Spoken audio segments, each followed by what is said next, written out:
IPhone లో budget లో ఏదన్నా కొనదగ్గ మొబైల్ ఏదన్నా ఉందా అంటే అది ఐఫోన్ ఎస్ఈ అన్నమాట. ఇప్పుడు ఐఫోన్ ఎస్ఈ 3 వచ్చి మోర్ దాన్ 2 years అవుతుంది. అంటే మనకి 2022 మార్చిలో అయితే రిలీజ్ అయింది. ఇప్పుడు ఎస్ఈ 4 ఇదైతే మనకి త్వరలో రానుందనమాట. బ్లూంబర్గ్ ఉంది కదా, ఆ రిపోర్ట్ ప్రకారం మనకి నెక్స్ట్ ఇయర్ అంటే 2025 మార్చ్ వరకు అయితే ఇది మనకి మార్కెట్ లో అందుబాటులోకి రానుంది.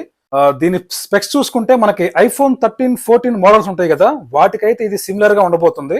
అంటే మనకి డిస్ప్లే నాచ్ కానివ్వండి, డిస్ప్లే సైజ్ కానివ్వండి, కొన్ని రిపోర్ట్స్ ప్రకారం దీని డిస్ప్లే సైజ్ వచ్చేసి 6.1 అయితే ఉండబోతుంది. కొన్ని రిపోర్ట్స్ ఏమో 6.7 వరకు ఉండొచ్చు అంటున్నారు. కానీ నేను అనుకోవడం ఏంటంటే 6.1 అయితే ఉండొచ్చు. దట్టు అది కూడా మనకి ఓఎల్ఈడి డిస్ప్లే అయితే ఇది రాబోతుంది. ఐఫోన్ ఎస్ఈ 3 వచ్చేసి మనకి ఎల్సిడి 4.7 ఇంచెస్ డిస్ప్లేతో వచ్చేది.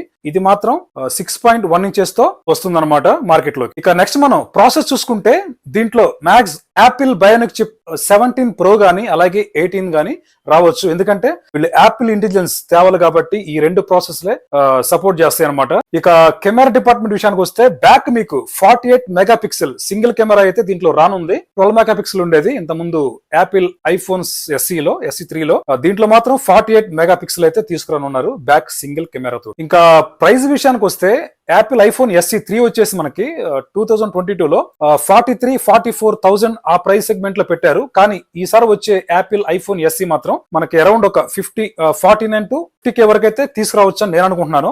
అలాగే మనకి ఇంత ముందు ఐఫోన్ ఎస్ఈ3 లో టచ్ ఐడి ఉండేది మనకి అన్లాక్ కోసం. ఇప్పుడు వీళ్ళైతే ఫేస్ ఐడిని కూడా దీంట్లో తీసుకురాబోతున్నారు ఐఫోన్ ఎస్ఈ4 లో. అలాగే మనకి ఐఫోన్ 15 మోడల్స్ నుంచి ఆ లైట్నింగ్ కనెక్టర్ పక్కన పడేసి టైప్ సి తీసుకొచ్చారు కదా, ఈ యాపిల్ ఐఫోన్ ఎస్ఈ4 లో కూడా వీళ్ళు టైప్ సి అయితే తీసుకురా ఉన్నారు. చెప్పాలంటే అప్డేట్స్ అనేవి చాలా మేజర్ గా చేస్తున్నారు అనమాట. ఐఫోన్ ఎస్ఈ3 తో కంపేర్ చేసుకుంటే ఐఫోన్ ఎస్ఈ4 లో మేజర్ అప్డేట్స్ అయితే వీళ్ళు తీసుకొని వస్తున్నారు. ఇది ఒక మంచి విషయం అనమాట. కెమెరా డిపార్ట్మెంట్ చూసుకుంటే ఎప్పుడు ఆ 12 మెగాపిక్సెల్ రొట్ట కెమెరాని తీసుకొస్తుంటారు.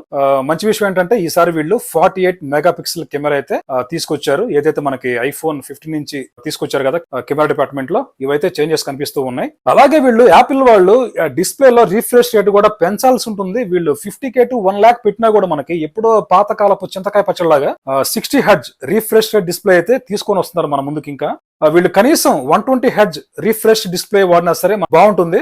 Charging port type C port కూడా వీళ్ళు 2.0 తీసుకొస్తున్నారు. మనం 50K to 1 lakh పెట్టినప్పుడు వీళ్ళు కనీసం 3.2 3 తీసుకురావాలి. సరే మనీ పెడతాం, వీళ్ళు మనకి ఏమిస్తున్నారు? ఎప్పుడో పాతకాలం ఎప్పుడో మనకి 2018-16 ఆ టైంలో తీసుకొచ్చి ఇంకా వీళ్ళు కంటిన్యూ చేస్తున్నారు అవే అప్గ్రేడ్స్ ని. సో ఇదైతే యాపిల్ మార్చుకోవాలన్నమాట. సో అందరూ కూడా ఐఫోన్ ఎస్ఈ4 కోసం అయితే వెయిట్ చేస్తున్నారు, కొంచెం బడ్జెట్ లో వస్తాయని చెప్పేసి. సో ఇది నెక్స్ట్ ఇయర్ మార్చి వరకు అయితే రావచ్చు, మార్చి టు మే వరకు. నేను అనుకోవడం అయితే మార్చిలో అయితే రిలీజ్ చేస్తారు. ఏదైతే ఐఫోన్ ఎస్ఈ3 రిలీజ్ చేశారో మార్చిలో, అలాగే దీన్ని కూడా తీసుకురావచ్చు. ఇలాంటి టెక్ అప్డేట్స్ కోసం మన రాజు టెక్ హబ్ ఛానల్ అయితే సబ్స్క్రైబ్ చేయండి. Thank you.